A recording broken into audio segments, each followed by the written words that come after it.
الحمد لله نحمده ونستعينه ونستغفره ونتوكل عليه ونعوذ بالله من شرور أنفسنا ومن سيئات أعمالنا من يهده الله فلا مضل له ومن يضلله فلا هادي له وأشهد أن لا إله إلا الله وحده لا شريك له وأشهد أن محمدا عبده ورسوله أرسله بالهدى ودين الحق ليظهره على الدين كله ولو كره المشركون اللهم صل على محمد وعلى آل محمد كما صليت على إبراهيم وعلى آل إبراهيم إنك حميد مجيد اللهم بارك على محمد وعلى آل محمد كما باركت على إبراهيم وعلى آل إبراهيم إنك حميد مجيد أما بعد فإن خير الكلام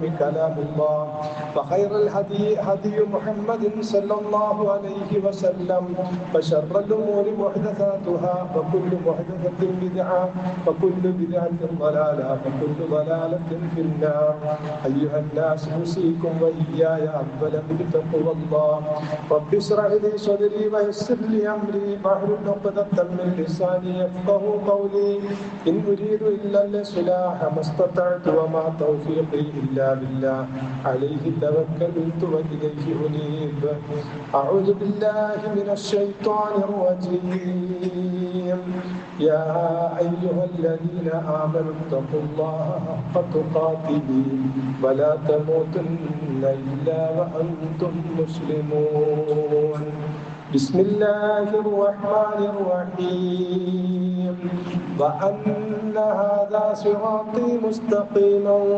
فاتبعوه ولا تتبعوا السبل فتفرق بكم عن سبيله ذلكم وصاكم به لعلكم تتقون ആദരണീയരായ സത്യവിശ്വാസികൾ, സർവശക്തനായ കാരുണ്യവാനായ അള്ളാഹുവിൻ്റെ നിയമനിർദ്ദേശങ്ങളെ ജീവിതത്തിൽ പാലിക്കണമേ എന്ന് എന്നോടും നിങ്ങളോടും ഉണർത്തുകയാണ്, വസിയത്ത് ചെയ്യുകയാണ്. കഴിഞ്ഞ വെള്ളിയാഴ്ചയിലെ നിർബന്ധ ജുമാ ഖുത്ബയിൽ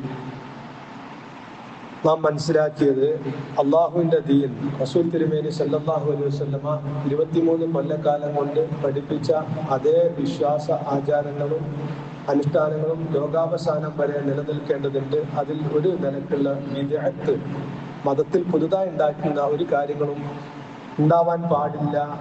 അത് ദീനിനെ നശിപ്പിക്കും, നമ്മെ വഴികേടിലാക്കും, നമ്മുടെ പരലോകം നഷ്ടപ്പെടുത്തും. ഇതാണ് കഴിഞ്ഞ ആഴ്ച ഞാൻ പറഞ്ഞ ഖുത്ബയുടെ ആകത്തുക. വളരെ ഗൗരവത്തിൽ നമ്മൾ മനസ്സിലാക്കുകയും ഉൾക്കൊള്ളുകയും ചെയ്യേണ്ടുന്നതാണ്. നമ്മൾ നല്ല സ്വഭാവമുള്ളവരാവുക, നല്ല പെരുമാറ്റമുള്ളവരാവുക, ദീനനുസരിച്ച് ജീവിക്കുക, ഇബാദത്തുകൾ അനുഷ്ഠിക്കുക. ഇതുപോലെ തന്നെ ഗൗരവമുള്ള കാര്യമാണ് ദീനിൽ യഥാവിധി നിലകൊള്ളുക. എന്താണോ അള്ളാഹുവിന്റെ റസൂല് പഠിപ്പിച്ച അതിൽ നിലകൊള്ളുക എന്നത്. അതുകൊണ്ട് തന്നെ വളരെ കൃത്യമായി നമ്മൾ അന്വേഷിക്കുകയും പഠിക്കുകയും ചെയ്യേണ്ടുന്ന കാര്യങ്ങളാണ്. ദീനിന്റെ ഭാഗമായിട്ട് ദീനാണ് എന്ന് പറഞ്ഞുകൊണ്ടൊരു ഒരു കാര്യം നമ്മോട് പറയുമ്പോൾ അത് അള്ളാഹു പഠിപ്പിച്ചതാണോ, റസൂൽ തിരുമേനി സല്ലല്ലാഹു അലൈഹി വസല്ലം സഹാബത്തിലൂടെ മാതൃക കാണിച്ചതാണോ, പഠിപ്പിച്ചതാണോ എന്ന് അന്വേഷിക്കുക, പഠിക്കുക എന്ന് നമ്മുടെ നിർബന്ധ ബാധ്യതയാണ്. അല്ല എങ്കിൽ തീർച്ചയായും നമ്മൾ പരലോകത്ത് നഷ്ടക്കാരായിത്തീരും. ബിദ്അത്ത് എന്ന് പറഞ്ഞാൽ മതത്തിൽ പുതുതായി ഉണ്ടാക്കപ്പെട്ട കാര്യമെന്നാണ്. അപ്പൊ നമുക്കറിയാം, നബിദിനാഘോഷം ബിദ്അത്താണ്. റസൂൽ തിരുമേനി സല്ലല്ലാഹു അലൈഹി വസല്ലമക്ക് എന്റെ പേരിൽ നിങ്ങൾ സ്വലാത്ത് ചെല്ലണമെന്ന് പറയാൻ മടിയുണ്ടായിട്ടില്ല. ഞാൻ ലോകത്ത് കഴിഞ്ഞു പോയ മനുഷ്യരിൽ ഏറ്റവും അഷ്റഫുൽ ഖൽഖാണ്, സൃഷ്ടികളിൽ ഏറ്റവും ശ്രേഷ്ഠനായിട്ട് അള്ളാഹു എന്നെ തെരഞ്ഞെടുത്തിരിക്കുന്നു എന്ന് പറയാൻ റസൂലുള്ളാഹിക്ക് മടിയുണ്ടായിട്ടില്ല. നാളെ പരലോകത്ത് ഉയർത്തെഴുന്നേൽപ്പിക്കപ്പെടുമ്പോൾ ഏറ്റവും ആദ്യം ഉയർത്തെഴുന്നേൽപ്പിക്കപ്പെടുക ഞാനാണ് എന്ന് പറയാൻ അള്ളാഹുവിന്റെ റസൂലിന് മടിയുണ്ടായിട്ടില്ല. നാളെ അള്ളാഹുവിന്റെ മുമ്പിൽ വിചാരണക്ക് വരുമ്പോൾ അള്ളാഹുവിന്റെ മുമ്പിൽ ഈ സൃഷ്ടികളെ ഒന്ന് വിചാരണക്കെടുക്കണമേ എന്ന് റെക്കമെൻഡ് ചെയ്യുക ഞാനാണ് എന്ന് പറയാൻ റസൂലുള്ളാഹിക്ക് മടിയുണ്ടായിട്ടില്ല. കാരണം അതൊക്കെ അള്ളാഹു ഏൽപ്പിച്ച കാര്യങ്ങൾ അള്ളാഹു റസൂലുള്ള അങ്ങനെ തന്നെ പറഞ്ഞു. അതുകൊണ്ട് തന്നെ ഒരു നേതാവ് എന്നുള്ള നിലക്ക് എനിക്ക് റസൂൽ ഏതെങ്കിലും നേതാവ് എന്റെ ജന്മദിനം നിങ്ങൾ ആഘോഷിക്കണമെന്ന് പഠിപ്പിക്കുമോ? അതൊക്കെ നേതാക്കന്മാരോട് സ്നേഹമുള്ള ആളുകൾ അങ്ങ് ചെയ്യുകയല്ലേ എന്ന് പറഞ്ഞൊരു ന്യായീകരണം പറഞ്ഞ് റസൂലുള്ളാഹിയുടെ ജന്മദിനം ആഘോഷിക്കാൻ ഒരു വകുപ്പില്ല. കാരണം അത് ദീനിൽപ്പെട്ടതാണെങ്കിൽ എന്റെ പേര് കേട്ടിട്ട് സലാത്ത് ചെല്ലാത്തവൻ പിശുക്കനാണ് എന്ന് പഠിപ്പിച്ച റസൂലുള്ളാഹിക്ക് എന്റെ ജന്മദിനം നിങ്ങൾ ആഘോഷിക്കേണ്ടതാണ് എന്ന് പഠിപ്പിക്കാൻ യാതൊരു മടിയും ഉണ്ടാവുകയില്ല. അങ്ങനെ റസൂലുള്ളാഹി പഠിപ്പിച്ചിട്ടില്ല എങ്കിൽ അതിനർത്ഥം അള്ളാഹുവിന്റെ ദീനിൽ ഒരു കാര്യം നമ്മൾ കടത്തിക്കൂട്ടുന്നു എന്ന് തന്നെയാണ്. എന്തുകൊണ്ട് ജന്മദിനം ആഘോഷിക്കാൻ പഠിപ്പിച്ചില്ല, എന്തുകൊണ്ട് ചരമദിനം ആചരിക്കാൻ പഠിപ്പിച്ചില്ല എന്നതിന് ദീനിൽ വളരെ കൃത്യമായ ഹിക്മത്ത് ഉണ്ടാകും. അത് ഞാൻ കഴിഞ്ഞ ആഴ്ച പറഞ്ഞു. ഒരു പ്രവാചകന്റെയും ജനനത്തെയോ മരണത്തെയോ വ്യക്തിയെയോ അല്ല പ്രാധാന്യം കൊടുത്തത്, അവർ പ്രബോധനം ചെയ്ത ആദർശത്തിനും അവർ കാണിച്ച മാതൃകക്കുമാണ് വിശുദ്ധ ഖുർആൻ പ്രാധാന്യം നൽകിയത്. അതുകൊണ്ട് ഇസ്ലാം വ്യക്തി പൂജയിലേക്കും വ്യക്തി ആരാധനയിലേക്കും കടന്നു പോകാതിരിക്കാൻ വേണ്ടിയാണ് പ്രവാചക തിരുമേനി സല്ലല്ലാഹു അലൈഹി വസല്ലമ ഒരു പ്രവാചകന്റെയും ജന്മദിനം ആചരിക്കാതിരുന്നത്, ഒരു പ്രവാചകന്റെയും ചരമദിനം ആചരിക്കാതിരുന്നത് എന്ന് നമ്മൾ പറഞ്ഞു. ഇവിടെ പ്രവാചകത്തിന് സ്വന്തം മാതാപിതാക്കളുടെയും കുടുംബാംഗങ്ങളുടെയൊക്കെ ആണ്ട് ആചരിക്കുന്ന ആളുകൾ ആരും മുഹമ്മദ് നബിയുടെ ആണ്ട് ആചരിക്കാറില്ല. എന്നാൽ മുഹമ്മദ് നബിയുടെ ജന്മദിനം ആഘോഷിക്കുന്ന ആളുകൾ ആരും സ്വന്തം മാതാപിതാക്കളുടെയും കുടുംബാംഗങ്ങളുടെയും നബിദിനവും ജന്മദിനവും ആചരിക്കാറില്ല. അതിലൊക്കെ ഒരുപാട് വൈരുദ്ധ്യങ്ങൾ നമുക്ക് കാണാവുന്നതാണ്. അപ്പോ പ്രവാചകൻ സല്ലല്ലാഹു അലൈഹി വസല്ലമ ഒരു പ്രവാചകന്റെയും ജന്മദിനം ആഘോഷിച്ചില്ല, ചരമദിനം ആചരിക്കാൻ പഠിപ്പിച്ചില്ല. അത് വ്യക്തി പൂജയിലേക്ക് വ്യക്തി ആരാധനയിലേക്ക് കടന്നു പോകുന്ന സാധ്യതയുള്ളത് കൊണ്ടാണ് എന്ന് നമ്മൾ പറയുമ്പോ ഈ ജന്മദിനം ആഘോഷിക്കുന്ന ആളുകൾ ഇസ്ലാമിൽ 4 നൂറ്റാണ്ട് കഴിഞ്ഞ് ജൂതന്മാരാൽ നിർമ്മിതമായ ഷിയാക്കൾ, ആ ഷിയാക്കളിലെ ഭരണാധികാരികളായ ഫാത്തിമിയാക്കൾ, ആ ഫാത്തിമിയാക്കളാണ് ഖബറും കെട്ടിപ്പൊക്കുന്നത് തുടങ്ങിയത് എന്നും ജന്മദിനാഘോഷം തുടങ്ങി വെച്ചതും ഇസ്ലാമിൽ എന്നൊക്കെ നമ്മൾ മനസ്സിലാക്കി. അങ്ങനെ എന്താണത് ചെയ്താലുള്ള തെറ്റ്? നമ്മളിപ്പോ ഒരു പ്രവാചകന്റെ കുറെ ഗുണഗണങ്ങൾ ജനങ്ങളോട് പറയാൻ, അത് റസൂലുള്ള ജനിച്ച ദിവസം എന്ന് നിശ്ചയിച്ചുകൊണ്ട് അങ്ങനെ പറയുമ്പോ ജനങ്ങളൊക്കെ അത് ശ്രദ്ധിക്കില്ലേ?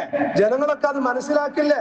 ലോകത്തിന് മുമ്പിൽ റസൂലുള്ളാഹിയെ പരിചയപ്പെടുത്താനുള്ള ദിവസമല്ലേ എന്നൊക്കെ പറഞ്ഞുകൊണ്ട് നമ്മൾ ന്യായീകരിക്കുമ്പോ എന്തുകൊണ്ട് റസൂലുള്ളാഹി പഠിപ്പിച്ചില്ല എന്ന് ചോദിച്ചാൽ അത് തീർച്ചയായും വ്യക്തി പൂജയിലേക്ക് എത്തിപ്പെടും എന്നത് കൊണ്ടായിരിക്കാം.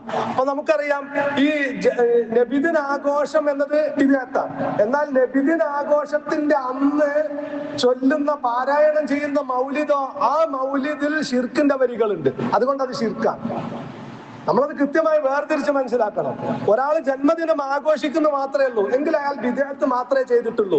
അയാൾ പ്രവാചകന്റെ മൗലിദ് കൂടി പാരായണം ചെയ്യുന്നു എങ്കിൽ അത് ശിർക്കൻ വരികളുണ്ട്, അതുകൊണ്ട് അയാൾ ശിർക്കും ചെയ്യുന്നു, യാതൊരു സംശയവുമില്ല. അപ്പൊ നമുക്ക് മങ്കൂസ് മൗലിദിലും ഷറഫ് അൽ അനാം മൗലിദിലും ഒക്കെ റസൂൽ തിരുമേനി സല്ലല്ലാഹു അലൈഹി വസല്ലമയോട് തേടുന്ന വരികൾ കാണാം. മങ്കൂസ് മൗലിദിൽ ഇർതകബ്തു അലൽ ഖത്താ ഗൈറ ഹസ്രിൻ വഅദദ് لك أشكو فيه يا سيدي خير النبي. ഇത് നമ്മളൊക്കെ കേട്ട വരികളായിരിക്കും. കുറ്റാമെന്ന വാഹനമിൽ അറ്റമില്ല ഞാൻ കേറി, അങ്ങയോടന്യായം ഞാൻ സയ്യിദി ഖൈറൻ നബി. അറ്റവും അതിരുമില്ലാത്ത രൂപത്തിൽ തെറ്റുകൾ ഞാൻ ചെയ്തു പോയി, താങ്കളോട് ആവലാതി പറയുന്നു റസൂലേ എന്ന് പ്രവാചകന്മാരുടെ നേതാവേ സയ്യിദി ഖൈറൻ നബി, പ്രവാചകന്മാരിൽ ഏറ്റവും നേതാവേ അങ്ങയോട് ഞാൻ ആവലാതി പറയുന്നു എന്നാണ് ആ വരിയുടെ അർത്ഥം. അതുപോലെ തന്നെ ഷറഫ് അൽ അനാം മൗലിദിലും കാണാം റസൂൽ തിരുമേനി സല്ലല്ലാഹു അലൈഹി വസല്ലമയെ അന്ത ശംസുൻ അന്ത ബദറുൻ അന്ത നൂറുൻ ഫൗക നൂരി, താങ്കൾ സൂര്യനാണ്, ചന്ദ്രനാണ്, എല്ലാ പ്രകാശത്തിനും മേൽ പ്രകാശമാണ് എന്നൊക്കെ പറഞ്ഞിട്ട് പിന്നെ റസൂലുള്ളാഹിനോട് പറയാ അബ്ദുക്കൽ മിസ്കീനു യർജു ഫദ്ലകൽ ജമ്മൽ ഗഫീറു ഫീക ഖദ് അഹ്സൻതു ظني യാ ബശീറു യാ നദീറു. അബ്ദുക താങ്കളുടെ അടിമ, അൽ മിസ്കിൻ സാധുവായ അടിമ, യർജു ഫളക താങ്കളുടെ ഔദാര്യം ആഗ്രഹിക്കുന്നു, അൽ ജമ്മൽ ഗഫീർ ഇവിടെ ഒരുമിച്ച് കൂടി മുഴുവൻ ആളുകളും ജനങ്ങൾ ആകമാനം താങ്കളുടെ ഫളൽ ആഗ്രഹിക്കുന്നു. ഫീക ഖദ് അഹ്സൻതു ലല്ലി റസൂലേ താങ്കളെ കുറിച്ച് ഞങ്ങൾക്ക് നല്ലതല്ലാത്ത മറ്റൊരു വിചാരവുമില്ല. യാ ബഷീറു യാ നദീറു സന്തോഷ വാർത്ത അറിയിക്കുന്ന താക്കീത് നൽകുന്ന പ്രവാചകനെ. എന്നിട്ട് പറയാ ഫഅഗ്നി വഅജിർനി എന്നെ സഹായിക്കണം, എന്നെ നരകത്തിൽ നിന്ന് രക്ഷപ്പെടുത്തണം. യാ മുജീറു മിനസ് സഈരി നരകത്തിൽ നിന്ന് രക്ഷപ്പെടുത്തുന്ന പ്രവാചകരെ. ആരോടാ പാടുന്നത്? റസൂലുള്ളാഹി സ്വല്ലല്ലാഹു അലൈഹി വസല്ലം. റസൂൽ തിരുമേനി സല്ലല്ലാഹു അലൈഹി വസല്ലം അള്ളാഹു അല്ലാത്ത മറ്റാരോടെങ്കിലും തേടിക്കൊണ്ട് നമുക്ക് മാതൃക കാണിച്ചു തന്നിട്ടുണ്ടോ? ഇല്ല. നിങ്ങൾ ചോദിച്ചോളൂ, ഉസ്താദ്മാരോട് അന്വേഷിച്ചോളൂ. റസൂൽ തിരുമേനി സല്ലല്ലാഹു അലൈഹി വസല്ലം അള്ളാഹു അല്ലാത്ത മുൻകഴിഞ്ഞു പോയ അബുൽ അംബിയ ഇബ്രാഹിം നബി അലൈഹി സ്വലാമിനോടോ മൂസ ഈസ ഏതെങ്കിലും പ്രവാചകനോടോ റസൂലുള്ള തേടിയതായിട്ട് ഒരു കള്ള ഹദീസെങ്കിലും ഉണ്ടോ എന്ന് നിങ്ങൾ ചോദിച്ചോളൂ, അന്വേഷിച്ചോ. ഉസ്താദ്മാർ പറയും ഇല്ല, റസൂലുള്ളാഹിക്ക് അതിന്റെ ആവശ്യമല്ല.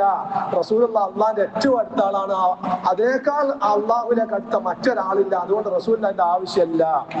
റസൂലിന്റെ ആവശ്യമില്ലെങ്കിൽ നമുക്കും ആവശ്യമില്ല. കാരണം എന്താ അറിയോ? റസൂലുള്ളാഹി സ്വല്ലല്ലാഹു അലൈഹി വസല്ലം ദിവസം 70 പ്രാവശ്യം മുതൽ 100 പ്രാവശ്യം വരെ അസ്തഗ്ഫിറുല്ലാഹ് തന്നെയുണ്ട്. റസൂലുള്ളാഹിക്ക് മുൻകഴിഞ്ഞു പോയതും കഴിഞ്ഞു പോയതും വരാനിരിക്കുന്നതുമായ എന്ത് അബദ്ധം റസൂലുള്ളാഹിന്റെ അടുക്കലുണ്ടെങ്കിലും ഖദ് ഗഫറല്ലാഹു മാ തഖദ്ദമ മിൻ ദംബിക വമാ തഅഖറന എല്ലാ പാപങ്ങളും താങ്കൾക്ക് തെറ്റുകളും പൊറുക്കപ്പെട്ടിരിക്കുന്നു അല്ലാഹ് ഖുർആനിൽ പറഞ്ഞ റസൂലുള്ളാഹിനോട്. ആ റസൂലുള്ളാഹി സ്വല്ലല്ലാഹു അലൈഹി വസല്ലം ഒരു ദിവസം 70 പ്രാവശ്യം മുതൽ 100 പ്രാവശ്യം വരെ അള്ളാഹുവിനോട് ഇസ്തിഗ്ഫാർ തേടാറുണ്ടായിരുന്നുവെങ്കിൽ വിശ്വാസികൾ റസൂൽ തിരുമേനിയോട് തേടേണ്ടിയിരുന്നുവെങ്കിൽ, അല്ലെങ്കിൽ മഹാന്മാരോട് തേടേണ്ടിയിരുന്നു, അതും റസൂലിനെ പഠിപ്പിക്കുമായിരുന്നു. ജനങ്ങൾ എല്ലാവരും അസ്തഗ്ഫിറുല്ലാഹ് വ അത്തൂബു ഇലൈഹി എന്ന് അള്ളാഹിനോട് തേടണം എന്ന് അതിന് മാതൃക കാണിക്കാൻ വേണ്ടി റസൂലുള്ള എന്ത് ചെയ്തു? ഒരു ദിവസം 70 പ്രാവശ്യം മുതൽ 100 പ്രാവശ്യം വരെ അസ്തഗ്ഫിറുല്ലാഹ് അസ്തഗ്ഫിറുല്ലാഹ് വ അത്തൂബു ഇലൈഹി എന്നിങ്ങനെ തേടും റസൂലുള്ള. എന്തിന്? ജനങ്ങൾക്ക് മാതൃക ആവാൻ വേണ്ടി. ഇതുപോലെ ജന്മദിനം ആഘോഷിക്കേണ്ടതുണ്ടെങ്കിലും അള്ളാഹു അല്ലാത്തവരോട് അവരുടെ മധ്യവർത്തികളായിക്കൊണ്ട് അള്ളാഹുവിനോട് തേടുന്നതാണ് ഏറ്റവും ഉത്തമമെങ്കിൽ, അല്ലെങ്കിൽ അള്ളാഹുവിന് ഏറ്റവും അടുത്ത ആളുകളോട് തേടുന്നതാണ് അള്ളാഹുവിനോട് തേടുന്നതിനേക്കാൾ ഏറ്റവും നല്ലത് എങ്കിൽ റസൂലുള്ളാഹി സ്വല്ലല്ലാഹു അലൈഹി വസല്ലം അങ്ങനെ തേടി പഠിപ്പിക്കുമായിരുന്നു. അങ്ങനെ തേടിയതായിട്ട് ഒരു കള്ള ഹദീസ് പോലും ഇല്ല, ഒരു സംഭവമില്ല. അപ്പൊ ലഖദ് കാന ലക്കും ഫീ റസൂലില്ലാഹി ഉസ്വത്തുൻ ഹസന അള്ളാഹുവിന്റെ റസൂലിൽ നിങ്ങൾക്ക് ഉത്തമമായ മാതൃകയുണ്ട്. അള്ളാഹുവിന്റെ റസൂൽ അള്ളാഹു അല്ലാത്ത മറ്റൊരാളോടും തേടിയിട്ടില്ല. അതുകൊണ്ട് നമ്മളും അങ്ങനെ തേടാൻ പാടില്ല. പിന്നെ ഇതിന് പറയുന്ന ഒരു ആയത്തുണ്ട്. ഈ റസൂലുള്ളാഹിനോട് ഈ പറഞ്ഞ വരികളൊക്കെ ചെല്ലാനും അതിന് പുറമെ റസൂലുള്ളാഹിനെ തങ്ങളെ എന്നൊക്കെ വിളിച്ച് തേടാനും ഒക്കെ പറയുന്ന ചില തെളിവ് ആയത്തുകളുണ്ട്. അതിതാണ് സൂറത്തുൻ നിസായിലെ 64-ാമത്തെ ആയത്താണ്. ആയത്ത് ഇങ്ങനെയാണ്: വമാ അർസൽനാ മിർ റസൂലിൻ ഇല്ലാ ലിയുത്വഅ ബിഇذനില്ലാഹ് വലൗ അന്നഹും ളലമു أنفسهم جاءوك فاستغفروا الله واستغفر لهم الرسول لوجدوا الله توابا رحيما وما أرسلنا من رسول ഒരു ദൂതനെയും നാം അയച്ചിട്ടില്ല ഇല്ലാ ലിയുത്വഅ ബിഇذനില്ലാഹ് അല്ലാഹുവിന്റെ അനുമതി പ്രകാരം അനുസരിക്കപ്പെടാൻ വേണ്ടിയല്ലാതെ ഒരു പ്രവാചകനെയും നാം അയച്ചിട്ടില്ല. അപ്പൊ ഇത് അള്ളാഹു അല്ലാത്തവരോട് തേടുന്ന റസൂലുള്ളാഹിനോട് തേടാൻ വേണ്ടി അവർ തെളിവ് പറയുന്ന ആയത്താണ് കേട്ടോ പറയുന്നത്. ശരിക്കും ശ്രദ്ധിച്ച് മനസ്സിലാക്കണം. സൂറത്തുൻ നിസായിലെ 64-ാമത്തെ ആയത്താണ്. എന്നിട്ട് പറയാം, അള്ളാഹുവിന്റെ അനുമതി പ്രകാരം അനുസരിക്കപ്പെടാൻ വേണ്ടിയല്ലാതെ ഒരു പ്രവാചകനെയും നാം അയച്ചിട്ടില്ല. അതിൽ തന്നെ ആ ആയത്ത് തെളിവല്ലാന്ന് കിട്ടി. കാരണം എന്താ? റസൂൽ അല്ലാത്തവരും തേടിയിട്ടില്ലല്ലോ. അപ്പൊ റസൂലുള്ളാഹിനെ അനുസരിക്കാൻ വേണ്ടിയല്ല നാം നിയോഗിച്ചിട്ടില്ല എന്നുള്ള പറഞ്ഞു. എന്നിട്ട് പറയാം, വലൗ അന്നഹും ളലമു അൻഫുസഹും തീർച്ചയായും അവരാരെങ്കിലും സ്വന്തത്തോട് അതിക്രമം ചെയ്യുകയും എന്നിട്ട് ജാഊക താങ്കളുടെ അടുക്കൽ വരികയും ചെയ്താൽ ഫസ്തഗ്ഫറുല്ലാഹ അവർ താങ്കളുടെ അടുക്കൽ വന്നുകൊണ്ട് അള്ളാഹുവിനോട് തേടിയാൽ വസ്തഗ്ഫറ ലഹുമുർ റസൂലു റസൂലും അവർക്ക് വേണ്ടി പാപമോചനം തേടിയാൽ ലവജദുല്ലാഹ തവ്വാബർ റഹീമ അള്ളാഹുവിനെ തൗബ സ്വീകരിക്കുന്നവരും കാരുണ്യവാനുമായി കാണാവുന്നതാണ്. നീ കാണുന്നതാണ്, അല്ലെങ്കിൽ അവർക്ക് കാണാവുന്നതാണ്. ലവജദുല്ലാഹ അവർക്ക് കാണാവുന്നതാണ്. എന്താ പറഞ്ഞത്? ആരെങ്കിലും സ്വന്തത്തോട് അതിക്രമം ചെയ്യാം, എന്നിട്ട് റസൂലുള്ളാഹിന്റെ അടുക്കൽ വരിക, റസൂലുള്ളാഹിന്റെ അടുക്കൽ വന്നിട്ട് അവര് അള്ളാഹിനോട് തേടുക, റസൂലും ഇവർക്ക് വേണ്ടി പാപമോചനം തേടുക. അങ്ങനെയാണെങ്കിൽ ലവജദുല്ലാഹ തവ്വാബർ റഹീമ അള്ളാഹു തൗബ സ്വീകരിക്കുന്നവനും കാരുണ്യവാനുമായിട്ട് നിനക്ക് കാണാവുന്നതാണ് എന്നാണ്. അപ്പൊ ഈ ആയത്ത് മുഹമ്മദ് നബി തിരുമേനിക്കല്ലേ അവതരിച്ചത്. മുഹമ്മദ് നബി തിരുമേനിക്ക് അവതരിക്കുമ്പോ റസൂൽ എന്ത് പഠിപ്പിക്കണം സമൂഹത്തിനോട്? ഇതാ അള്ളാഹു ഇങ്ങനെ പറഞ്ഞിട്ടുണ്ട്, അതുകൊണ്ട് നിങ്ങൾ എല്ലാവരും തെറ്റ് ചെയ്തു പോയിട്ടുണ്ടെങ്കിൽ എന്നോട് തേടിക്കൊള്ളണം എന്ന് പഠിപ്പിക്കണ്ടേ?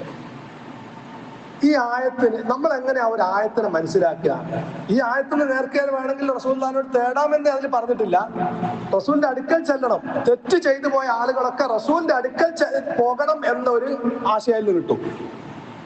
ജാഊക എന്നാണല്ലോ.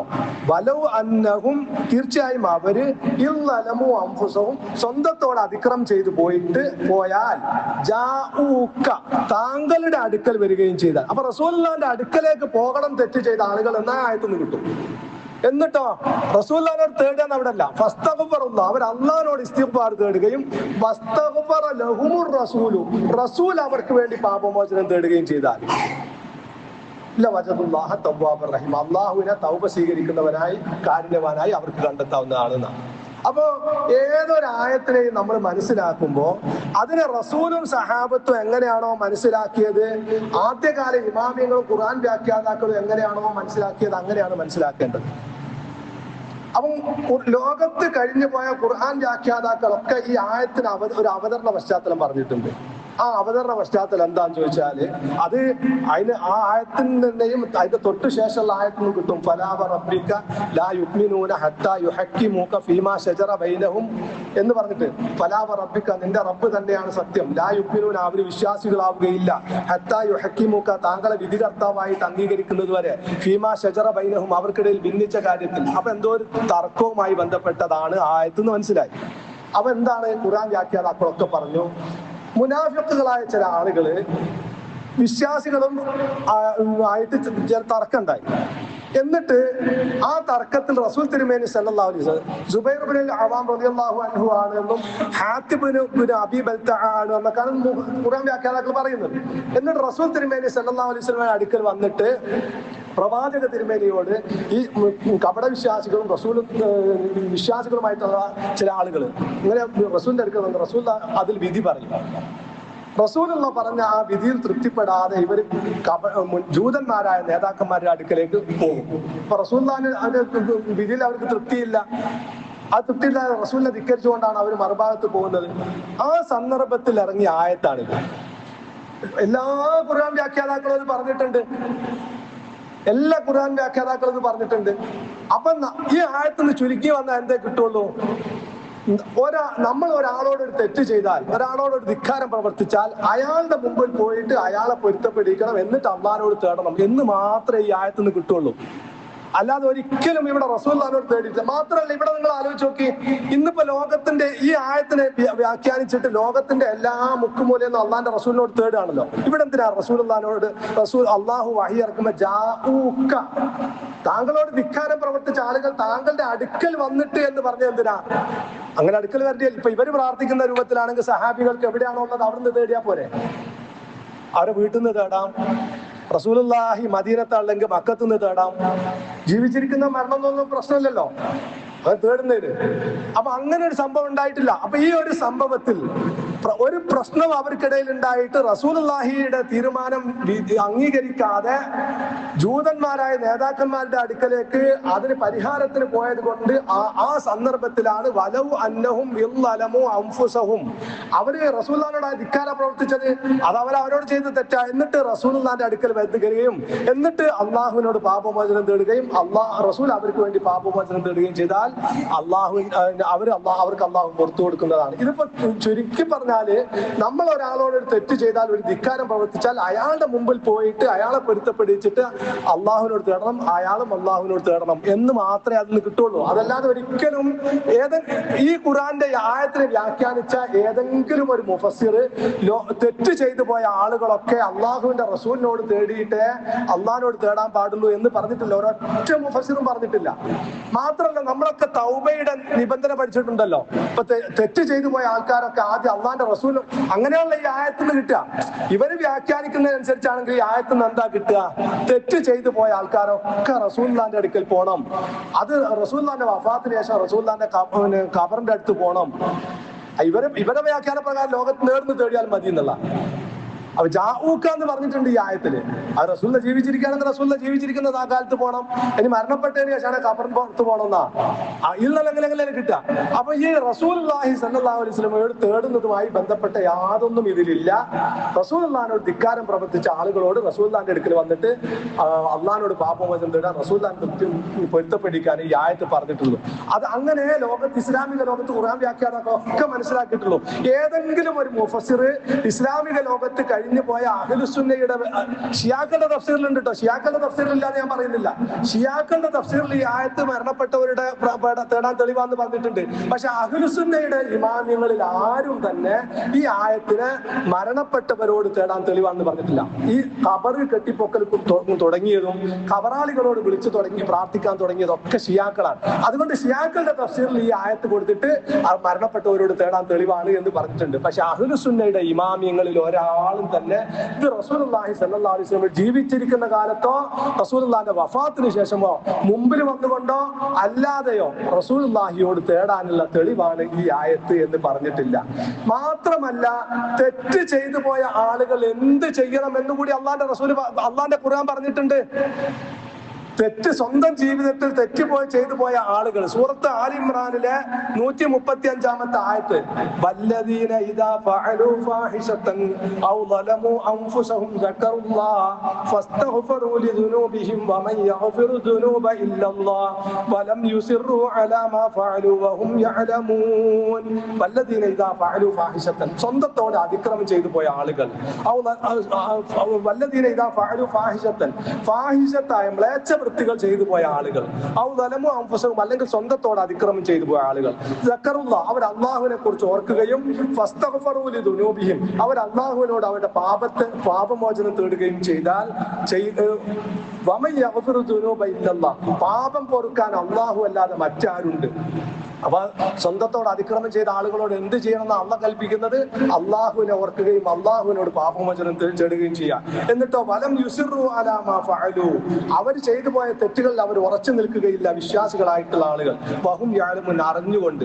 അപ്പൊ അറിഞ്ഞുകൊണ്ട് തെറ്റിൽ ഉറച്ചു നിൽക്കാത്ത, അള്ളാഹുവിനെ കുറിച്ച് ഓർത്തുകൊണ്ട് അള്ളാഹുവിനോട് പാപമോചനം തേടുന്ന, ഇസ്തിഗ്ഫാർ തേടുന്നവരാണ് യഥാർത്ഥ വിശ്വാസികൾ എന്ന് സൂറത്ത് ആൽ ഇമ്രാനിൽ പറയാം. അപ്പൊ തെറ്റ് ചെയ്തു പോയാൽ അള്ളാഹുവിനോട് ഇസ്തിഗ്ഫാർ തേടുക, തൗബ തേടുക എന്നതല്ലാതെ മുഹമ്മദ് നബി സല്ലല്ലാഹു അലൈഹി വസല്ലമയോട് തേടിയാലേ ആ തൗബ അള്ളാഹു സ്വീകരിക്കുകയുള്ളൂ, പാപമോചനം സ്വീകരിക്കുകയുള്ളൂ എന്ന് ലോകത്ത് ഒരൊറ്റ പണ്ഡിതനും പറഞ്ഞിട്ടില്ല. ഈ ആയത്തിന്റെ വ്യാഖ്യാനത്തിൽ ഒരു ഇമാമും റസൂലുള്ളാഹിയോട് തേടാനുള്ള തെളിവാണെന്ന് പറഞ്ഞിട്ടില്ല. അവ ഷിയാക്കൾ പറഞ്ഞിട്ടുണ്ട്. ആ ഷിയാക്കൾ പറഞ്ഞത് ഏറ്റുപിടിച്ചുകൊണ്ട് നമ്മളെ നാട്ടിലെ പണ്ഡിതന്മാരും മുസ്ലിംമാരും സമസ്തക്കാരും ചെയ്യുന്നുണ്ട്. ഇത് യഥാർത്ഥത്തിൽ ശിർക്കാണ്, അള്ളാഹു പൊറുക്കാത്ത പാപമാണ്. ലോകത്ത് കഴിഞ്ഞു പോയ സഹാബത്ത് റസൂൽ തിരുമേനി സല്ലല്ലാഹു അലൈഹി വസല്ലമയുടെ ഈ രൂപത്തിൽ ഇർതഖബതു അല്ലെങ്കിൽ യാ ബശീറു ഫാഗിസ്നി വാജബ്നി എന്നൊക്കെ ഞാൻ പറഞ്ഞില്ലേ, ആ രൂപത്തിൽ തേടിയതായി നമുക്ക് കാണാൻ സാധ്യമല്ല. അള്ളാഹു ഒരിക്കലും പൊറുക്കാത്ത വിശുദ്ധ ഖുർആനിലെ ഡസൻ കണക്കിന് ആയത്തുകൾക്ക് വിരുദ്ധമായ കാര്യമാണ് ഇവർ വ്യാഖ്യാനിച്ചുണ്ടാക്കുന്നത്. കാരണം റസൂലുള്ള വളരെ കൃത്യമായി പറയാം, ഇന്നമാ അദ്ഉ റബ്ബി, ഞാൻ എന്റെ റബ്ബിനോട് മാത്രമേ ദുആ ചെയ്യുകയുള്ളൂ, വലാ ഉശ്രികു ബിഹി അഹദ, ഞാൻ അവരിൽ ഒന്നിനെയും പങ്കു ചേർക്കുകയില്ല എന്ന്. അതുപോലെ തന്നെ ഇന്നല്ലദീന തദ്ഉന മിൻ ദൂനില്ലാ, അല്ലാഹുവിന് പുറമെ നിങ്ങൾ ദുആ ചെയ്യുന്ന ആളുകൾ ഇബാദുൻ അംസാലുക്കും, നിങ്ങളെ പോലുള്ള അടിമകൾ തന്നെയാണ് അല്ലാഹ് പറയാ. അതുപോലെ തന്നെ മറ്റൊരായത്തിൽ സൂറത്തുൽ നഹ്ലിൽ അല്ലാഹ് പറയാ, ഇന്നല്ലദീന തദ്ഉന മിൻ ദൂനില്ലാഹി ലാ യഖ്ലുഖൂന ശൈഅൻ വഹും യുഖ്ലഖൂൻ അംവാതുൻ ഗൈറു അഹ്യാഇൻ വമാ യശ്ഉറൂന അയ്യാന യുബ്അസൂൻ. ഇന്നല്ലദീന തദ്ഉന മിൻ ദൂനില്ലാ, അല്ലാഹുവിന് പുറമെ നിങ്ങൾ ദുആ ചെയ്യുന്ന ആളുകൾ ലാ യഖ്ലുഖൂന ശൈഅൻ വഹും യുഖ്ലഖൂൻ, അവരൊരു വസ്തു സൃഷ്ടിച്ചിട്ടില്ല, അവരെ തന്നെ സൃഷ്ടിക്കപ്പെട്ടവരാണ്. അംവാത്തുൻ, അവരൊക്കെ മരണപ്പെട്ട് മൗത്തായി പോയവരാണ്. ഗൈറു അഹ്യാഇൻ, ജീവനുള്ളവരല്ല. വമാ യശ്ഉറൂന അയ്യാന യുബ്അസൂൻ, അവര് തന്നെ എപ്പോഴാണ് ഉയർത്തെഴുന്നേൽപ്പിക്കപ്പെടുക എന്ന് പോലും അവർക്കറിയില്ല. അപ്പൊ അത്തരത്തിലുള്ള സൃഷ്ടികളോട് നിങ്ങൾ തേടാൻ പാടില്ല, മഹ്ലൂക്കിനോട് തേടാൻ പാടില്ല, ഖാലിഖിനോട് മാത്രമേ തേടാൻ പാടുള്ളൂ. ഇത്ര കൃത്യമായിട്ട് അവരൊക്കെ മരണപ്പെട്ടു പോയവരാണ്, ജീവനുള്ളവരല്ല. അവരെപ്പോ ഉയർത്തെഴുന്നേൽപ്പിക്കപ്പെടുമെന്ന് പോലും അവർക്കറിയില്ല. ഇത്ര കൃത്യമായിട്ട് റബ്ബ് സുബ്ഹാനഹു വ തആല കാര്യങ്ങൾ വിശദീകരിച്ച് തന്നിട്ട് ഏതെങ്കിലും ഒരു പ്രത്യേക സാഹചര്യത്തിൽ അവതരിച്ച ആയത്തിനെ എടുത്ത് വ്യാഖ്യാനിച്ചുകൊണ്ട് ഞങ്ങൾക്കും ഖുർആനിന്റെ പിന്തുണയുണ്ട്, അതുകൊണ്ട് റസൂലുള്ളാഹിനോടും തേടാവുന്നതാണ് എന്നൊക്കെ പറഞ്ഞ് സമൂഹത്തെ വഴികേടിലാക്കുന്ന ഒരു അവസ്ഥ വളരെ ദയനീയമാണ്. അവരുടെ കോലം എത്ര ഉടനോടെ സ്വർഗത്തിൽ കൊണ്ടുപോയി വെക്കാൻ പറ്റിയ രൂപത്തിലാണെങ്കിലും അവര് നമ്മൾ മാതൃകയാക്കാൻ പാടില്ല. സമൂഹത്തിൽ അവരെ എത്ര അധികം ഭൂരിപക്ഷം ഉണ്ടെങ്കിലും അധികമാണെങ്കിലും എണ്ണവും വണ്ണവും അതുപോലെ തന്നെ അവരുടെ കോലവും രൂപവും ഒന്നുമല്ല നമ്മൾ നോക്കേണ്ടത്. നമ്മൾ നോക്കേണ്ടത് അള്ളാഹുവിന്റെ ഖുർആനാണ്, പ്രമാണങ്ങളാണ്. ആ പ്രമാണങ്ങളിൽ നമ്മൾ ആര് പറയുന്നതാണ് ശരി കൃത്യം എന്ന് നമ്മൾ പരിശോധിക്കുക, എന്നിട്ട് ആ പ്രമാണം അംഗീകരിക്കുക. അവിടെ എണ്ണവും വണ്ണവും ഒന്നുമില്ല. മഹാനായ ഇമാം നവവി തങ്ങൾ പറഞ്ഞു കാണാം, സത്യത്തിന്റെ ഭാഗത്ത് ഒരാളെ അല്ലെങ്കിൽ പോലും അവിടെയാണ് നിങ്ങൾ നിൽക്കേണ്ടതെന്ന. അപ്പൊ ആൾക്കാരുടെ എണ്ണവും വണ്ണവും കോലവും രൂപവും ഒന്നല്ല. റസൂലുള്ളാഹി സ്വല്ലല്ലാഹു അലൈഹി വസല്ലമ പ്രവാചക തിരുമേനി സല്ലല്ലാഹു അലൈഹി വസല്ലമയുടെ കാലശേഷം വരുന്ന ഒരു സമൂഹത്തെ കുറിച്ച് പറഞ്ഞിട്ടുണ്ട്. അവരുടെ ഇബാദത്ത് കണ്ട നിങ്ങൾ അത്ഭുതപ്പെട്ടു. നിങ്ങളെ ഇബാദത്തൊന്നും ഒന്നും അല്ല അക്കോലത്തുള്ള ഇബാദത്ത് ചെയ്യുന്ന ചില ആൾക്കാരുണ്ടാവുന്ന, എന്നാൽ അവരുടെ ഈമാൻ അവരുടെ തൊണ്ട വിട്ട് ഇറങ്ങിയിട്ടുണ്ടാവില്ല എന്നാ. അവിടെ രൂപം അപ്പൊ ഒരു വിഭാഗത്തിന്റെ രൂപവും കോലവും ഭാവവും എണ്ണവും ഒന്നും അല്ല നമ്മൾ നോക്കേണ്ടത്. പ്രമാണങ്ങൾ എന്ത് പറയുന്നു അവിടെ നിൽക്കാനാണ് നമ്മൾ ശ്രമിക്കേണ്ടത് എന്ന് മാത്രമല്ല, നമ്മൾ ഇത്തരത്തിൽ റസൂലുള്ളാഹി സ്വല്ലല്ലാഹു അലൈഹി വസല്ലമയോട് തേടുന്ന രൂപത്തിലുള്ള വരികൾ നമ്മുടെ അടുക്കൽ സംഭവിച്ചു പോയാൽ തീർച്ചയായിട്ടും അള്ളാഹു നമ്മോട് താക്കീട്ട് നൽകിയിട്ടുണ്ട്.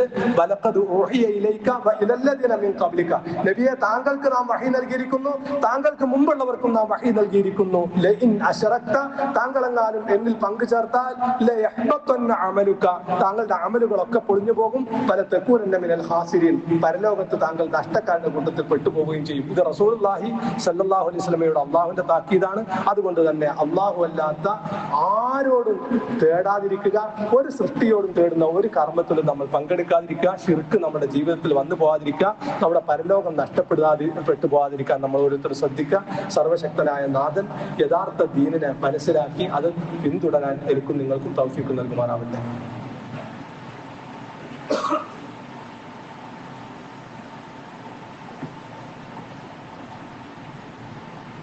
അൽഹംദുലില്ലാഹ് വസല്ലല്ലാഹു അലാ നബിയ്യിനാ മുഹമ്മദിൻ വഅലാ ആലിഹി വസഹ്ബിഹി വഅലാ ജമീഇൽ അംബിയാഇ വൽ മുർസലീൻ വത്താബിഈന ലഹും ബിഇഹ്സാനിൻ ഇലാ യൗമിദ്ദീൻ. ഇത്തഖുല്ലാഹ യാ ഇബാദല്ലാഹ്. ആദരണീയരായ വിശ്വാസികൾ, ഒരിക്കൽ കൂടി അള്ളാഹുവിന്റെ വിധിവിലക്കുകളെ ജീവിതത്തിൽ പാലിക്കണമേ എന്ന് ഉണർത്തുകയാണ്, വസിയത്ത് ചെയ്യുകയാണ്. അപ്പൊ ഈ ആഴ്ചത്തെ ഖുതുബയിലും കഴിഞ്ഞ ആഴ്ചത്തെ ഖുതുബയിലും കൂടി നമ്മൾ മനസ്സിലാക്കിയിട്ടുള്ളത്, നമ്മുടെ ജീവിതത്തിൽ വിദഅത്ത് വരാൻ പാടില്ല. അത് ദീനിനെ നശിപ്പിക്കും, നമ്മുടെ പരലോകം നമ്മെ വഴികേടിലാക്കും, നമ്മുടെ പരലോകം നഷ്ടപ്പെടുത്തും, ജീവിതത്തിൽ ശിർക്കും വിദഅത്തും വരാൻ കാരണമാകും എന്നൊക്കെയാണ്. അല്ലാതെ നമുക്ക് ഏതെങ്കിലും ഒരു വിഭാഗത്തോടുള്ള വാശിയുടെ അടിസ്ഥാനത്തിലൊന്നല്ല നമ്മൾ ഈ കാര്യം കൃത്യമായി പറഞ്ഞ ഖുർആനിന്റെയും ഹദീസിന്റെയും അടിസ്ഥാനത്തിൽ പ്രവാചക തിരുമേനി സല്ലല്ലാഹു അലൈഹി വസല്ലം പഠിപ്പിച്ചിടത്ത് നമുക്ക് നിൽക്കാൻ കഴിയണം എന്നതുകൊണ്ടാണ് ഇത്ര കൃത്യമായി നമ്മൾ ഇതിന്റെ ഗൗരവം പറഞ്ഞ് മനസ്സിലാക്കുന്നത്. ഈ വിദഅത്തിനും ശിർക്കിനും പുറമെ മൗലിദ് ഗ്രന്ഥങ്ങളിൽ ധാരാളം കളവുകളും അബദ്ധങ്ങളും നമുക്ക് കാണാൻ സാധിക്കും. അങ്ങേയറ്റത്തെ വിവരക്കെടുക. അതുകൊണ്ടാണ് ഈ സമൂഹത്തിൽ പല അന്ധവിശ്വാസങ്ങളും പ്രചരിക്കുന്നതും സമൂഹത്തെ ചൂഷണം ചെയ്യുന്ന അന്ധവിശ്വാസങ്ങളുടെ പേരിൽ സമൂഹത്തെ ചൂഷണം ചെയ്യുന്ന അവസ്ഥയിലേക്കൊക്കെ എത്തിയാൽ നമുക്ക് കാണാൻ സാധിക്കും. നമുക്ക് കാണാം മൗലിദിന്റെ കിതാബിൽ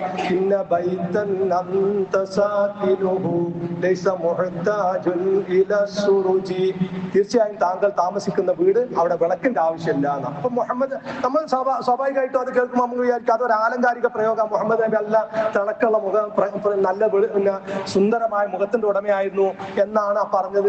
അങ്ങനെയല്ല, വളരെ കൃത്യമായിട്ട് അതിന്റെ വിശദീകരണം പറയാം. ഹലീമ ബീവി പറയുന്നതായിട്ട് റസൂൽ തിരുമേനിയെ പിഞ്ചു പൈതലായപ്പോ മുലകൊടുക്കാൻ വേണ്ടി ഹലീമ ബീവി ആണല്ലോ കൊണ്ടുപോയത്. അപ്പൊ ഹലീമ ബീവി പറയുന്നതായിട്ട് അതിന്റെ വിശദീകരണം പറയാം. അപ്പൊ മുന്തു അഹദനാഹു, റസൂൽ തിരുമേനിയെ ഞാൻ മുലകൊടുക്കാൻ വേണ്ടി എടുത്തത് മുതൽ ലം യകുൻ ലനാ മിസ്ബാഹുൻ ഫിൽ ലയാലിൽ മുദ്ലിമ, കൂരിരുട്ടുള്ള രാത്രികളിൽ ഞങ്ങളുടെ വീട്ടിൽ വിളക്കുണ്ടായിരുന്നില്ല. ഇല്ലാ നൂറ വജിഹി, റസൂലുള്ളാഹിന്റെ മുഖത്തിന്റെ പ്രകാശം അല്ലാതെയാണ്. അപ്പം ആലങ്കാരികല്ല എന്ന് മനസ്സിലായല്ലോ. ഇരുട്ടുള്ള രാത്രി ഈ മുഹമ്മദ് നബിയെ ഞങ്ങളെ വീട്ടിലേക്ക് കൊണ്ടുവന്നത് മുതൽ ഇരുട്ടുള്ള രാത്രികളിൽ ഞങ്ങൾ മുഹമ്മദ് നബിയുടെ മുഖത്തിന്റെ വെളിച്ചല്ലാതെ വേറെ ലൈറ്റൊന്നും ഞങ്ങൾ കത്തിച്ചിട്ടില്ല എന്ന് പച്ച നൂറാണ് അള്ളാന്റെ റസൂലിന്റെ പേരിൽ പറഞ്ഞുണ്ടാക്കുന്നത്. കാരണം എന്താണെന്ന് വെച്ചാല് റസൂലുള്ളാഹി സ്വല്ലല്ലാഹു അലൈഹി വസല്ലം ദീൻ ഇങ്ങനെ പ്രചരിപ്പിക്കുമ്പോ പല ഭാഗങ്ങളിൽ നിന്നും മദീന പള്ളിയിൽ ആളുകൾ വരിക. റസൂലും സഹാബികളും പള്ളിയിൽ ഇങ്ങനെ ഇരിക്കുന്നുണ്ടാവും. എന്നിട്ടോ എത്രയോ ഹദീസുകൾ ബുഖാരിയിലും മുസ്ലിമിലും ഉണ്ട്. എന്നിട്ട് ചോദിക്കും അയ്യും മിൻകും മുഹമ്മദ്, അയ്യും മിൻകും മുഹമ്മദ്, നിങ്ങളെ കൂട്ടത്തിൽ മുഹമ്മദ് ആരാണ്? മുഹമ്മദ് നബി തിരുമേനി സല്ലല്ലാഹു അലൈഹി വസല്ലം മുഖത്തിന്റെ രൂപം ജഅഫർ ഇബ്നു അബീ ത്വാലിബ് റളിയല്ലാഹു അൻഹുവിന്റെ മുഖം പോലെയായിരുന്നു. എളാപ്പാന്റെ മകനാണല്ലോ. അപ്പം നല്ല പ്രകാശിക്കുന്ന സുന്ദര മുഖം എന്ന് പറഞ്ഞാൽ ഈ ട്യൂബ് ലൈറ്റ് പോലെ കത്തുന്നതെന്നല്ല. ഇവിടെ രണ്ടിലും പറഞ്ഞത് ട്യൂബ് ലൈറ്റ് പോലെ കത്തുന്നതെന്നാ, മറ്റു വളക്കൊന്നും ഉണ്ടായിരുന്നില്ല എന്നാ, പച്ച നുണയാണ് പറഞ്ഞിട്ടുള്ളത്. അയ്യും മിൻകും മുഹമ്മദ് എന്ന് ചോദിക്കേണ്ടി വരും. പല നാടുകളിൽ നിന്നും റസൂലുള്ളാഹി അന്വേഷിച്ച് വരുന്ന ആളുകള് മദീന പള്ളിയിൽ വന്നിട്ട് അയ്യും മിൻകും മുഹമ്മദ്, നിങ്ങളെ കൂട്ടത്തിൽ ആരാണ് മുഹമ്മദ് എന്ന് ചോദിക്കേണ്ടി വരുമോ ട്യൂബ് ലൈറ്റ് പോലെ കത്തുന്ന ഒരു മുഖമാണെങ്കിൽ? അപ്പൊ ഒന്നത്. രണ്ട്, വിശുദ്ധ ഖുർആനിൽ സിറാജം മുനീറാണ് മുഹമ്മദ് നബിയെ കുറിച്ച് പറഞ്ഞിട്ടുണ്ട്. ആ സിറാജം മുനീറാണ് മുഹമ്മദ് നബിയെ കുറിച്ച് മാത്രമല്ല പറഞ്ഞത്, സിറാജം മുനീറാണ് ഖുർആനിനെ കുറിച്ച് പറഞ്ഞിട്ടുണ്ട്. നൂറുൻ അലാ നൂർ, പ്രകാശത്തിന് മേൽ പ്രകാശമാണ് ഖുർആനിൽ പറഞ്ഞിട്ടുണ്ട്. അപ്പൊ ഖുർആൻ ഇങ്ങനെ കത്തി തുറന്നു വെച്ചാൽ പിന്നെ വേറെ ലൈറ്റ് ഒന്നും വേണ്ടെന്ന. ഹിദായത്തിനെ കുറിച്ച് പറഞ്ഞപ്പം അള്ളാഹു നിങ്ങളെ നലാലത്തിന്റെ ഇരുട്ടിൽ നിന്ന് പ്രകാശത്തേക്ക്, ഹിദായത്തിന്റെ പ്രകാശത്തിലേക്ക് നയിക്കുന്നു എന്ന് പറഞ്ഞിട്ടുണ്ട്. ഹിദായത്തിനെ കുറിച്ച് പറഞ്ഞപ്പോ പ്രകാശം എന്ന് പറഞ്ഞിട്ടുണ്ട്. നലാലത്തിനെ കുറിച്ച് പറഞ്ഞപ്പോ അന്ധകാരം എന്ന് പറഞ്ഞിട്ടുണ്ട്. അതൊക്കെ ആലങ്കാരിക പ്രയോഗമാണ്. ഖുർആനെ കുറിച്ച് പറഞ്ഞപ്പോൾ വെളിച്ചെന്ന് പറഞ്ഞ അല്ല. അപ്പൊ മുഹമ്മദ് നബിയെ കുറിച്ചോ സിറാജം മുനീറ എന്ന് പറഞ്ഞിട്ടുള്ളത് ജനങ്ങൾക്ക് സന്മാർഗത്തിലേക്ക് വഴി കാണിക്കുന്ന ഹിദായത്തിന്റെ പ്രകാശം എന്നതല്ലാതെ മുഹമ്മദ് നബി ട്യൂബ് ലൈറ്റ് പോലെ ഇങ്ങനെ കത്തായിരുന്നു സഹാബത്ത് ആരും മനസ്സിലാക്കിയിട്ടില്ല. ഇസ്ലാമിക ലോകത്തിൽ ചരിത്രത്തിലോ പ്രമാണങ്ങളിലോ അങ്ങനെ കൃത്യമായി റസൂലുള്ളാഹിന്റെ മുഖം ട്യൂബ് ലൈറ്റ് പോലെ കത്തായിരുന്നു എന്ന് പറഞ്ഞിട്ടില്ല. മാത്രമല്ല മുഹമ്മദ് നബി തിരുമേനി സല്ലല്ലാഹു അലൈഹി വസല്ലം മുടി കത്തിച്ചാൽ കത്തൂലാന്നോ, അതിങ്ങനെ കൊല്ലം തോറും ഇപ്പൊ നമ്മളൊക്കെ മുടി ജീവനുള്ള സമയത്ത് മുറിച്ചാല് മുടിയോ നഖം മുറിച്ചാൽ അതിങ്ങനെ വളരാറുണ്ടോ? റസൂലുള്ളാഹി സ്വല്ലല്ലാഹു അലൈഹി വസല്ലം മുടിയോ അങ്ങനെ വളരുന്നോ നഖം അങ്ങനെ വളരുന്നോ ഒന്നും റസൂലുള്ളാഹി പറഞ്ഞിട്ടില്ല. റസൂലുള്ളാഹി ജീവിച്ചിരിക്കുന്ന കാലത്ത് തന്നെ മുറിച്ചു വെച്ച ഒരുപാട് മുടികളുണ്ടല്ലോ, നഖം ഉണ്ടല്ലോ, അതൊന്നും വളർന്നിട്ടില്ല. അപ്പം ഈ രൂപത്തിൽ അങ്ങേയറ്റത്തെ നുണകൾ ധാരാളം ഉണ്ട്. നമ്മളെ ഖുതുബയുടെ സമയം അതിക്രമിച്ചുകൊണ്ട് ഞാൻ പറയുന്നില്ല, ഒരൊറ്റൊന്നുകൂടി പറയാം. മറ്റൊന്ന് അസ്ബഹത്ത് അസ്നാമു ദുനിയ കുല്ലുഹാ മൻകൂസാന, റസൂലുള്ളാഹി ജനിച്ച ദിവസം ഭൂമിയിലുള്ള മുഴുവൻ വിഗ്രഹങ്ങളും തലകുത്തി വീണുന്ന പച്ച നുണ. റസൂലുള്ളാഹി സ്വല്ലല്ലാഹു അലൈഹി വസല്ലം മക്ക വിജയിച്ചടക്കുന്ന സമയത്ത് റസൂലും സഹാബികളും കഅബാലയത്തിന്റെ ഉള്ളിലേക്ക് അവിടെ കയറുക. അപ്പം 360ഓളം വിഗ്രഹങ്ങൾ ഇബ്രാഹിം നബി അലൈഹി സ്വലാമിന്റെയും ഇസ്മായിൽ നബി അലൈഹി സ്വലാമിന്റെയും വിഗ്രഹം അടക്കം 360ഓളം വിഗ്രഹങ്ങൾ തലകുത്തനങ്ങനെ നിൽക്കുക. അപ്പൊ റസൂലുള്ളാഹി ജനിച്ചപ്പോൾ ലോകത്തുള്ള ഭൂമിയിലുള്ള മുഴുവൻ വിഗ്രഹങ്ങളും തലകുത്തി വീണു മൗലൂദ് പറയുന്നത്. അസ്ബഹത്ത് അസ്നാമു ദുനിയ കുല്ലുഹാ മൻകൂസാന, ഭൂമിയിലുള്ള മുഴുവൻ വിഗ്രഹങ്ങളും മറിഞ്ഞു വീണു മുഹമ്മദ് നബി ജനിച്ച ദിവസത്തിലെന്ന്. അപ്പൊ പിന്നെ അപ്പോഴാ കുത്തനെ നിന്നത്. എന്നിട്ട് റസൂലുള്ള സഹാബികളെയുമായിട്ട് കോടാലി കൊണ്ടുവന്ന് സകലം അടിച്ചു പൊട്ടിച്ചിട്ട് പുറത്തേക്ക് ഇടുക കഅബാലയത്തിന്റെ ഉള്ളിൽ നിന്ന്. റസൂലുള്ള ജീവനോടുകൂടി അങ്ങ് കയറി ചെന്നപ്പോ മക്ക കഅബാലയത്തിന്റെ ഉള്ളിൽ 360ഓളം വിഗ്രഹങ്ങൾ. അപ്പൊ ഇങ്ങനെ ഒരുപാട് കളവുകളും ശിർക്കും വിദഅത്തും ഒക്കെയാണ് വലിയ പുണ്യകർമ്മമായി. ഒന്നാമത്തെ എന്താ അറിയാ വെച്ചാല് ഇത് വളരെയധികം ഈ സാധാരണക്കാരെയൊക്കെ വിവരമില്ലാത്ത ആളുകളൊക്കെ അങ്ങേയറ്റം അട്രാക്ട് ചെയ്യുന്ന നല്ല ശൈലിയാണ്. അസ്സലാമു അലൈക സൈനുൽ അംബിയാഇ അസ്സലാമു അലൈക അത്ഖൽ അത്ഖിയാഇ. ഇങ്ങനെ വളരെയധികം ആകർഷണീയമായ ഒരു ശൈലി ഇതിനുണ്ട്. ആ ശൈലി കൊണ്ടൊന്നും നമ്മൾ പെട്ടുപോകാൻ പാടില്ല. നമ്മുടെ പരലോകം നഷ്ടപ്പെടുത്തും. നമുക്ക് റസൂലുള്ളാഹിന്റെ പേരിൽ ഏത് സമയത്തും ധാരാളം സലാത്ത് എല്ലാം പാട്ട് പാടിക്കൊണ്ടല്ല റസൂലുള്ളാഹിന്റെ ഒരു സലാത്ത് എല്ലാം റസൂലുള്ളാഹി പഠിപ്പിച്ചത്. നിങ്ങളോട് ആരോടെങ്കിലും അസ്സലാമു അലൈക്കും എന്ന് പറഞ്ഞാൽ എങ്ങനെ ഉണ്ടാവും? അപ്പൊ പാട്ട് പാടിക്കൊണ്ടൊന്നും റസൂലുള്ളാഹിന്റെ റസൂൽ പഠിപ്പിച്ചിട്ടില്ല. അതുകൊണ്ട് ആ പാട്ടൊക്കെ ഈ ഹൈന്ദവരിൽ നിന്ന് വന്നിട്ടുള്ള അവർക്ക് നമ്മൾ വളരെയധികം വിശദീകരിക്കേണ്ടതാണ്. ഈ സൂഫിസം എങ്ങനെ വന്നു, അത് ഇവിടുത്തെ അദ്വൈത വിശ്വാസവുമായിട്ട് എന്താണ് ബന്ധം, അതെങ്ങനെ ഇസ്ലാമുമായി മിങ്കിളായി എന്നതൊക്കെ നമ്മൾ കൃത്യമായി ചരിത്രത്തിൽ നിന്ന് പഠിക്കേണ്ടതാണ്. ഇൻഷാ അല്ലാഹ് നമുക്കത് പിന്നീട് വിശദീകരിക്കാം. ഏതായിരുന്നാലും ഒരു ഹദീസ് കൂടി കേൾപ്പിക്കാം. സമയം ഒരുപാട് വൈകിട്ടുണ്ട്. പക്ഷെ ഈ വിഷയത്തിന്റെ ഗൗരവം പരിഗണിച്ചുകൊണ്ട് ഒരു ഹദീസ് കൂടി നിങ്ങളെ കേൾപ്പിക്കുകയാണ്. ഇർബാദ് ബിൻ സാരിയ റളിയല്ലാഹു അൻഹു റിപ്പോർട്ട് ചെയ്ത അദ്ദേഹം പറയാണ്, റസൂലുള്ളാഹി ഞങ്ങളോട് ഉപദേശിച്ചു, മൗഇലത്തൻ, ഒരു ഉപദേശം, വജിലത്ത് മിൻഹൽ ഖുലൂബ്, ഞങ്ങളുടെ ഹൃദയത്തിൽ ആ ഉപദേശം കേട്ടിട്ട് വഅദ് കേട്ടിട്ട് ഞങ്ങളുടെ ഹൃദയം നടുങ്ങിപ്പോയി. വദറഫത്ത് മിൻഹൽ ഉയൂനു, ഞങ്ങളുടെ കണ്ണിൽ നിന്ന് ഇങ്ങനെ കണ്ണുനീര് ധാരധാരയായി വന്നു. ഫഖുൽന, അപ്പൊ ഞങ്ങൾ പറഞ്ഞു, യാ റസൂലല്ലാഹ്, അല്ലാഹുവിന്റെ റസൂലേ, കഅന്നഹാ മൗഇലത്തു മുബദ്ദിഅ, താങ്കൾ ലോകത്തോട് വിട പറയുമ്പോൾ നൽകുന്ന ഉപദേശം പോലെ ഉണ്ടല്ലോ റസൂലല്ലേ, റസൂലേ വിട പറയാൻ പോവുകയാണ് എന്ന് തോന്നുന്നല്ലോ റസൂലേ. ഫഔസിന, ഞങ്ങൾ തങ്ങൾക്ക് താങ്കൾ വസിയത്ത് നൽകണം. റസൂൽ പറഞ്ഞു, ഉസീകും ബിതഖ്വല്ലാഹ്, അല്ലാഹുവിനെ സൂക്ഷിച്ച് ജീവിക്കണമെന്ന് ഞാൻ നിങ്ങളോട് വസിയത്ത് ചെയ്യുന്നു. നിങ്ങളുടെ നേതാവായി വരുന്നത് അടിമയാണെങ്കിൽ പോലും അയാൾ പറയുന്നത് കേൾക്കുകയും അനുസരിക്കുകയും ചെയ്യണമെന്ന് ഞാൻ നിങ്ങളോട് വസിയത്ത് ചെയ്യുന്നു. തീർച്ചയായും എന്റെ കാലശേഷം നിങ്ങൾ ആരെങ്കിലും ജീവിക്കുകയാണെങ്കിൽ ദീനിൽ ധാരാളം ഭിന്നതകൾ നിങ്ങൾക്ക് കാണാൻ കഴിയും. അള്ളാന്റെ ദീനാണിത്, ലോകാവസാനം വരെ ഒരേ രൂപത്തിൽ നിലക്കുന്ന അള്ള പറഞ്ഞിട്ടില്ല, റസൂലും പറഞ്ഞിട്ടില്ല. അതുകൊണ്ട് ഈ അഭിപ്രായ വ്യത്യാസമൊക്കെ എന്താ? അള്ളാന്റെ ദീനിൽ നമുക്ക് സംശയം വേണ്ട, ദീന് അഭിപ്രായ വ്യത്യാസം ഉണ്ടാവുന്ന അള്ളാന്റെ റസൂൽ പറഞ്ഞത്. എന്നിട്ടോ റസൂൽ പറയാ ധാരാളം അഭിപ്രായ വ്യത്യാസം നിങ്ങൾക്ക് കാണാൻ സാധിക്കും.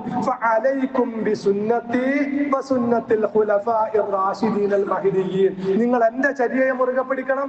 എന്റെ ചര്യ അനുസരിച്ച് നിങ്ങളുടെ മുമ്പിൽ ജീവിക്കുന്ന മാതൃകയായ സഹാബത്തിന്റെ ഖുലഫാ റാഷിദീങ്ങളുടെ ചര്യയും നിങ്ങൾ മുറുകെ പിടിക്കണം. എന്നിട്ട് റസൂൽ പറഞ്ഞൊരു വാക്ക് നിങ്ങൾ നോക്കുക, അള്ളൂ അലൈഹാ ബിൻ നവാജിദ്, അള്ളൂ അലൈഹാ ബിൻ നവാജിദ്, അള്ളൂ അലൈഹാ ബിൻ നവാജിദ്. അണപ്പല്ലുകൾ കൊണ്ട് കടിച്ചു പിടിക്കണം, അണപ്പല്ലുകൾ കൊണ്ട് കടിച്ചു പിടിക്കണം. എന്തിനാ അത്ര ഗൗരവത്തിൽ റസൂൽ പറഞ്ഞത്? അത്രത്തോളം വഴികേടുകളുടെ കുത്തൊഴുക്ക് സമൂഹത്തിൽ ഉണ്ടാവുന്നുള്ളതുകൊണ്ടാണ്. അണപ്പല്ലുകൾ കൊണ്ട് നിങ്ങൾ ദീനിന്റെ സുന്നത്ത് കടിച്ചു പിടിക്കണം എന്ന് പറഞ്ഞ എന്തുകൊണ്ടാണ്? വഴികേടുകളുടെയും ശിർക്കിന്റെയും കുത്തൊഴുക്ക് സമൂഹത്തിൽ ഉണ്ടാവുന്ന. അവർ വലിയ സമ്പന്നന്മാരായിരിക്കും, വലിയ പ്രശസ്തരായിരിക്കും, ഒരുപാട് അംഗീകാരങ്ങളുള്ളവരായിരിക്കും. അത് എങ്കിലും നിങ്ങൾ ചതിയിൽപ്പെട്ടു പോകേണ്ട. അള്ളൂ അലൈഹാ ബിൻ നവാജിദ്, അണപ്പല്ലുകൾ കൊണ്ട് നിങ്ങൾ കടിച്ചു പിടിക്കുക. നിങ്ങൾ നിങ്ങളെ സൂക്ഷിക്കുക, ദീനിൽ പുതുതായി ഉണ്ടാക്കുന്ന കാര്യങ്ങളിൽ നിങ്ങൾ സൂക്ഷിക്കുക. എല്ലാ പുതുതായി ഉണ്ടാക്കുന്നതും വഴികേടാകുന്നു. ഇത് റസൂൽ തിരുമേനി സല്ലല്ലാഹു അലൈഹി വസല്ലമയുടെ ഒരു വിടവാങ്ങൽ ഉപദേശം പോലെയുള്ള ഉപദേശമാണ്. സഹാബത്ത് നമുക്ക് റിപ്പോർട്ട് ചെയ്തു തന്നതാണ്. അതുകൊണ്ട് വളരെ ഗൗരവത്തിൽ ഉൾക്കൊള്ളുക. എന്തൊരു കാര്യവും ദീനായിട്ട് ആചരിക്കുമ്പോൾ അത് റസൂല് പഠിപ്പിച്ചതാണോ, സഹാബത്ത് മാതൃക കാണിച്ചതാണോ, 23 കൊല്ലക്കാലം കൊണ്ട് റസൂലുള്ള പഠിപ്പിച്ച ആ മാതൃകയിൽ അതുണ്ടോ, സഹാബത്തിന്റെ മാതൃകയുണ്ടോ എന്ന് അന്വേഷിക്കുക. അതിനനുസരിച്ച് നിലകൊള്ളുക. അള്ളാഹു യഥാർത്ഥ ദീന് മനസ്സിലാക്കി അത് അംഗീകരിക്കുന്ന യഥാർത്ഥ മുസ്ലിമീങ്ങളായി ജീവിച്ച് ഈമാനോടുകൂടി മരിക്കാൻ എനിക്കും നിങ്ങൾക്കും തൗഫീഖ് നൽകുമാറാവട്ടെ. അർഹമുർ റഹീമായ മലിക്കുൽ ജബ്ബാറായ റബ്ബേ, അറിഞ്ഞും അറിയാതെ ഞങ്ങളിൽ സംഭവിച്ചു പോയ എല്ലാ തെറ്റുകുറ്റങ്ങളും ഞങ്ങൾക്ക് നീ പുറത്തു തരണം റബ്ബേ. ഞങ്ങളുടെ മാതാപിതാക്കൾ, ഇണകൾ, സന്താനങ്ങൾ എല്ലാവരെയും നിന്നിന്റെ ജന്നാത്തുൽ ഫിർദൗസിൽ ഒരുമിച്ച് കൂട്ടണ റഹ്മാനെ. ഞങ്ങളിൽ ജീവിച്ചിരിക്കുന്ന എല്ലാവർക്കും നീ പാപമോചനം നൽകണ റഹ്മാനെ. മരണപ്പെട്ടു പോയ ആളുകളുടെ ബർസഖി ജീവിതം നീ സ്വർഗീയമാക്കുകയും അവരെയും ഞങ്ങളിൽ നിന്നിന്റെ ജന്നാത്തുൽ ഫിർദൗസിൽ ഒരുമിച്ച് കൂട്ടുകയും ചെയ്യണ റഹ്മാനെ. റഹ്മാനായ റബ്ബേ, ഞങ്ങൾക്ക് ഏവർക്കും നീ 2 ലോകത്തും ജീവിത വിജയം നൽകണ റഹ്മാനെ. മാരകമായ രോഗങ്ങളിൽ നിന്ന് ഞങ്ങൾക്ക് സഹിക്കാൻ സാധിക്കാത്ത പരീക്ഷണങ്ങളിലൊക്കെ ഞങ്ങൾ ഓരോരുത്തരെയും നീ കാത്തുരക്ഷിക്കണ റഹ്മാനെ. അല്ലാഹുമ്മ ഗ്ഫിർ ലിൽ മുഅ്മിനീന വൽ മുഅ്മിനാത്ത് വൽ മുസ്ലിമീന والمسلمات والأحياء منهم والأموات إنك مجيب الدعوات ويا قاضي الحاجات. اللهم أجرنا من النار، اللهم أجرنا من النار، اللهم أجرنا من النار. ربنا اصرف عنا عذاب جهنم إن عذابها كان غراما إنها ساءت مستقرا ومقاما. ربنا هب لنا من أزواجنا وذرياتنا قرة أعين واجعلنا للمتقين إماما. ربنا آتنا في الدنيا حسنة وفي الآخرة حسنة وقنا عذاب النار. ربنا تقبل منا إنك أنت السميع العليم وتب علينا إنك أنت التواب الرحيم واغفر لنا يا غافر المذنبين. آمين برحمتك يا أرحم الراحمين. وصلى الله على نبينا محمد وعلى آله وصحبه وسلم.